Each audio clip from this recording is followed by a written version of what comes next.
contributed lately to Google's 8.5 billion daily searches, you may have noticed things are not what they once were on the first page of the Internet's most essential tool. Yes, Google Search and its algorithms are changing, and changing quickly. From the helpful content algorithm update, to new SERP features, to Google's hotly anticipated Search Generative Experience, Google's rapid evolution reflects a disruptive year in digital innovation. But what impact will this accelerating rate of change have on Google's users? On marketers? How do these changes reflect our shifting attitudes towards search? How can marketers stay ahead of the curve? And how can we do so ethically? Hi, I'm Rollan Schott, Director of Content Marketing here at Pure SEO. To answer these questions and more, I'm sitting down today with Peter Mangin, Pure SEO's Chief Product and AI Officer.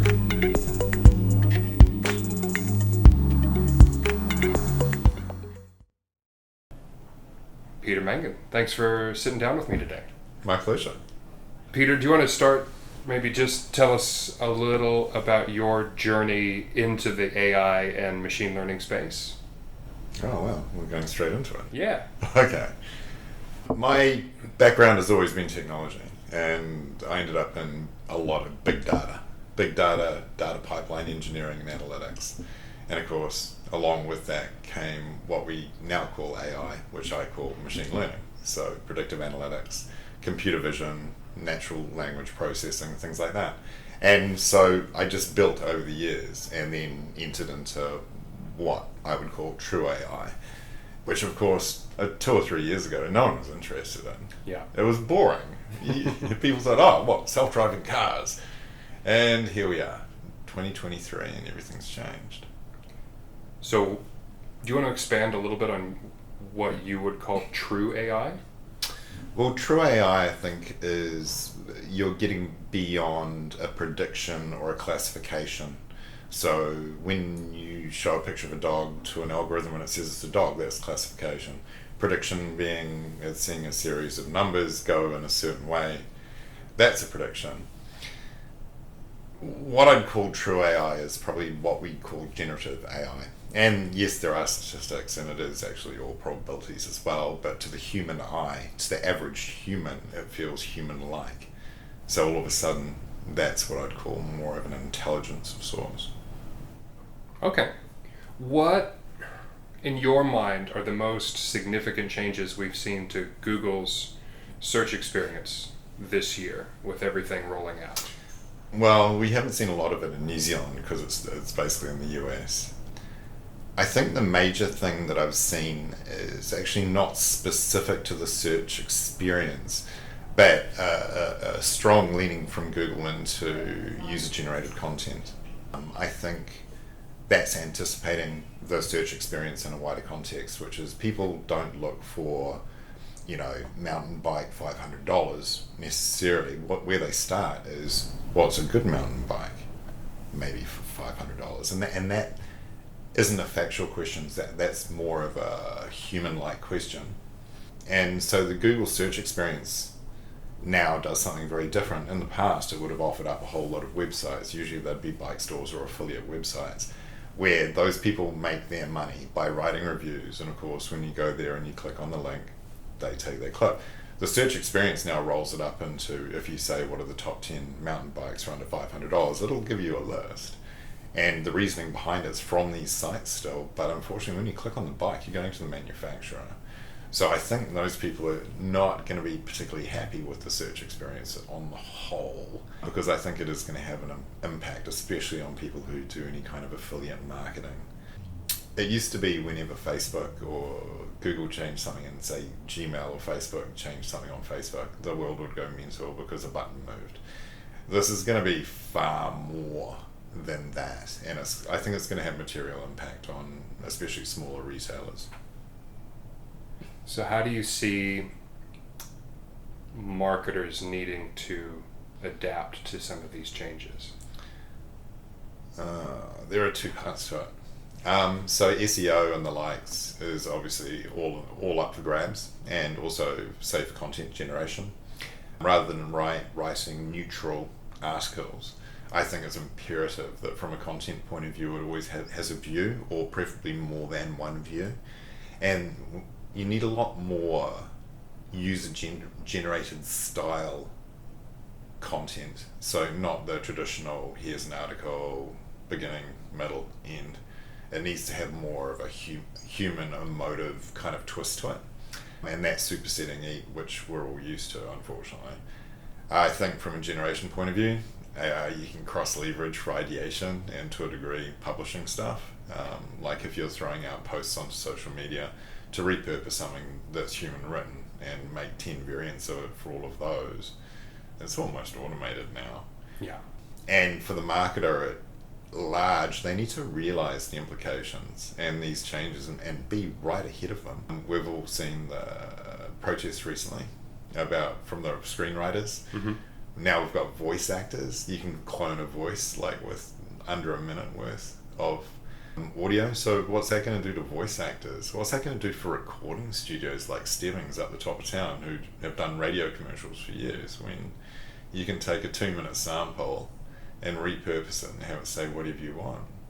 That's terrifying. I think it hasn't been fully thought through. I think there's a big ethical question hanging over all of it.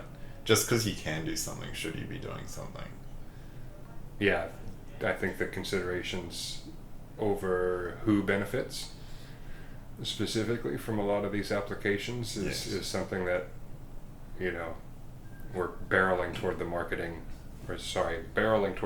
answering for us in ways that it might be a bit sort of late to retroactively apply these ethical questions to.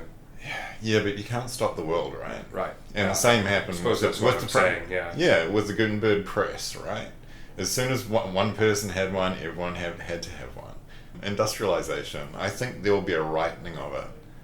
I genuinely believe it, because I think generative AI in particular is going to bring together all of the existing AIs and MLs and make it very, very powerful. And we're starting to see this. I think it was last week, there was a kid in India, 11 years old, didn't know how to program a computer or anything, but he was poking around and he's managed to put out an app for your phone where you scan your own eye for a very common disease that affected his family and where he lived, which is incredibly powerful. And people are starting to realize there is tremendous power here, and it can be good for both good or evil, unfortunately.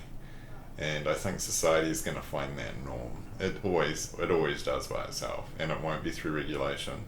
And if people try to step in from a regulatory point of view and do that and put the skids on any kind of development or application, I can guarantee you, say other countries like China, for example, they won't.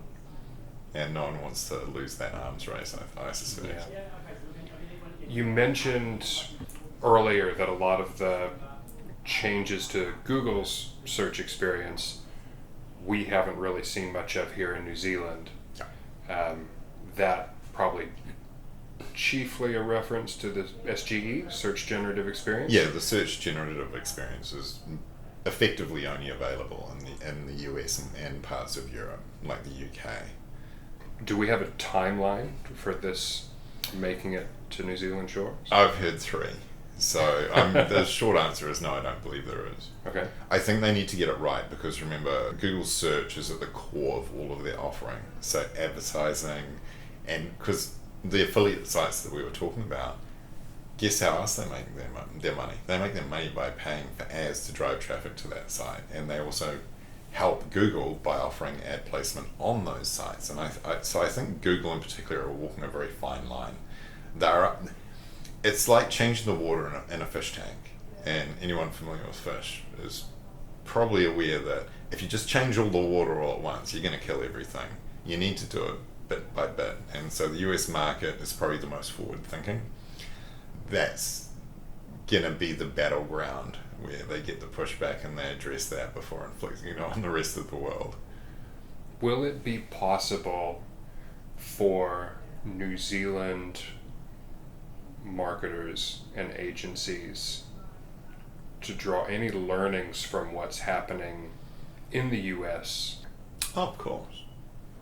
I think as a general rule of thumb, it's always been a bit of a joke that New Zealand's 5 years behind the US. Mm-hmm. We're no longer so when it comes to AI, I believe. I'd say we're maybe 2 years behind, maybe 3 in many respects. And by that I mean the adoption and application of. Marketers, however, are more right at that 6 months behind area, in my opinion. They have embraced it because they see the tremendous potential. It is just a tool. No one's going to lose their job. Some people will be able to do more and be more productive. But at the end of the day, when it comes to marketing specifically, I think it's just a productivity tool, and marketers have realized that and realized they need to get ahead of it, understand it. It's like any tool set. You need to know which ones to use, and the only way you can do that is to practice. Yeah. Have you observed any changes here or abroad that will affect or are affecting how users engage with search engines? Yes. A couple of them. Yes, a lot.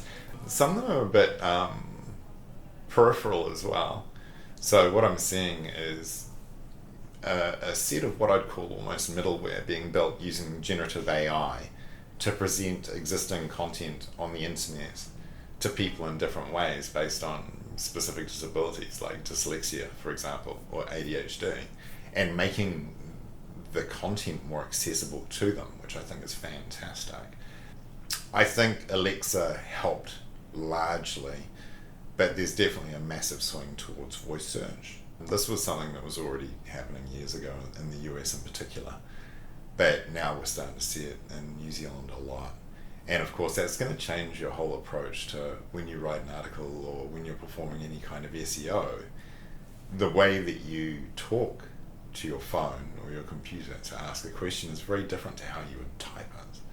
So the average person on Google apparently only ever types at most 3 words. Average voice search is 7. And the type of result you expect. The type of result visually you want. Yes, it's going to be. You're going to expect it to be different. Yeah, you want a buffet of titles and headlines that you can look through and see if any resonate with what you had in mind. Yeah, and that's the traditional search experience, right? Yeah. But the Google search experience, as it is today, anyway, it refines that and tightens it, and from that, it's looking at your intent, and it's looking at your framing, and if you're using voice, it's a much richer data set for it to present very, very focused things, which are just summaries. Mm-hmm. And I think you've just described the mentality of, it's going to present you all these things. That's the Google search experience. They're there down the bottom, but what you really see front and center is a very tightened summary specifically directed at you. It's kind of like when you go onto Amazon and it says things like, customers who bought this also bought. Yeah. No, they didn't. It knows who you are. Yeah. Yeah. These are the changes we're observing potentially in how users engage with search engines. And then there's changes with how marketers will engage with search engines. I realize we've touched on this a little bit already, but is there any other disruptions that we see that marketers will really need to adapt to, especially in SEO, but I think through the full search experience, search engine marketing down? Yeah, I think chatbots are a thing. I used to hate them, frankly, until about 8 months ago. And then I realized that with the technologies available now, they are human-like and they are useful. And there is increasingly an expectation by consumers that whoever's talking to them understands them and is speaking in a relevant tone and a relevant channel. So personalization and 24/7 always availability are going to be givens, and that's going to change a lot of what marketers do. A traditional call center that's only open from 9 a.m. to 5 p.m, that's not going to exist. Yeah. Being able to just blanket email everyone the same content over and over and over again, that's going to turn consumers off. And if they don't adapt to that, someone's going to do it and do it well, and by virtue they're going to die. Do you see any other ethical questions coming to the fore that we haven't? Specific to Already marketing addressed. or AI in particular? I'm happy for both. Happy to hear about both. Okay, there's the obvious The ones. intersection between the two, I think, is probably the most interesting for us. Yeah, because the biggest one for me is, I think there's a potential, if we're not careful, to create a very significant digital divide.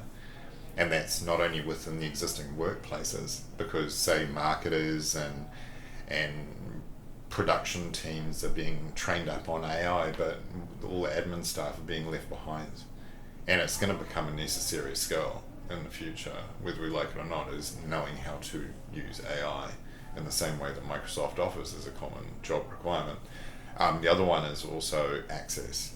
The divide there, that digital divide, which is a socioeconomic, unfortunately.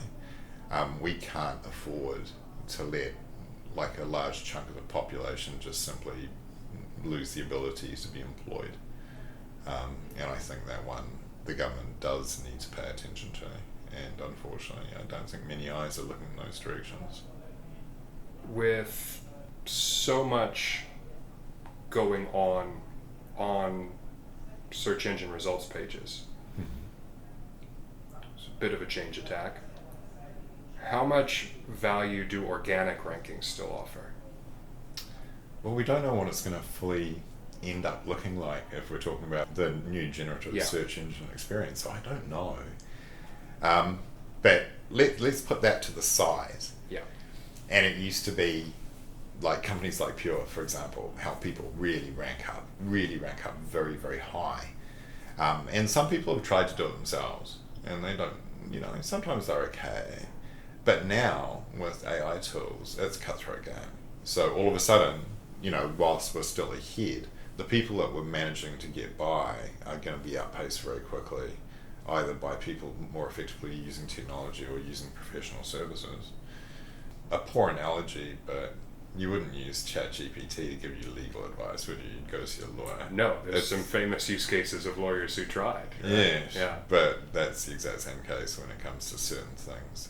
Because in my opinion, at some stage, at the moment, Google doesn't disallow or disfavor AI content, but what they do is they say it needs to be written for humans.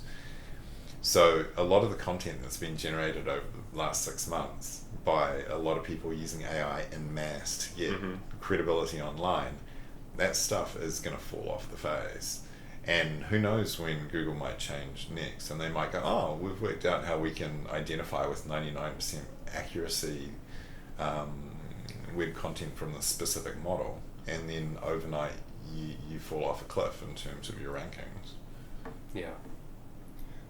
I think one thing I've spoken about for a long time is if your priority making content is always to make it for humans and then just allowing the algorithms to catch up, right? You're future-proofing your content in a way. Like when your first priority is gaming the algorithm, you're always publishing on borrowed time because these updates to Google's algorithms occur daily, weekly. Big ones happen a couple times a year. They're just getting better and better recognizing what is and isn't offering real value to people that are actually engaging with this content. And so if that's where your focus is, and you're allowing Google the chance to get better at recognizing that you're producing the best content, you're putting yourself in a stronger long-term position. And SEO is a long-term game. Yeah, I would agree with everything that you said. And I think there's a secondary though, which is the world's got wise to that. Yeah. Because it used to be everyone tried to game the algorithm by keyword stuffing or white spacing. Remember that? And now everyone's actually woken up and they are writing good content. So that technical panache over the top, which is to game the algorithm, becomes, rather than winning by a length, people are only winning by a nose now. And because as that compresses, you still need that technical piece in there. What do you mean by technical piece? Well, that's the more of the technical SEO. Where you're and deliberately having to revisit it over time for effectiveness and to refine it. Yeah, certainly. Yeah, I mean, applying best practices, technical on-page formatting stuff didn't mean to diminish that. Like, do the right things from an SEO perspective, but it's always about doing the right. It's always about doing the right thing first, and always about writing for humans first, right? Yes. Was the human first update? I don't think that the update had a name, but there was one back in June, and where they started to lean into user-generated content. They wanted content specifically that had an opinion. And then there's been the most recent one, which is decimated rankings of it, where they specifically have, and openly, they're favouring user-generated content, but a lot of that user-generated content is fake user-generated content, if that makes sense. Like, it is manufactured to look like it's feedback and reviews for like the likes of gaming Amazon, but the reality is it isn't actually real. So it's a bit sort of catch-22 there, and I'm not sure how I feel about it all. But a lot of the very, very big traditional websites where it's published content are bouncing around in rankings like by more than 90%, and that's, someone's not going to be happy about that. It's kind of spam whack-a-mole when you think of all the updates that Google has to implement. Yeah. Every effort to head off something pushes them over to a new opening somewhere else. And thinking about people that are entering into the marketing industry now versus 2 years ago, let's say. In what ways does their skill set need to look different to break into this industry? I don't think they necessarily do. Okay. But their capabilities and their tool sets have. It's the same way that a good graphic designer is a good graphic designer is a good graphic designer and has been for 30 years. But these days, you need to know how to use Photoshop and Illustrator.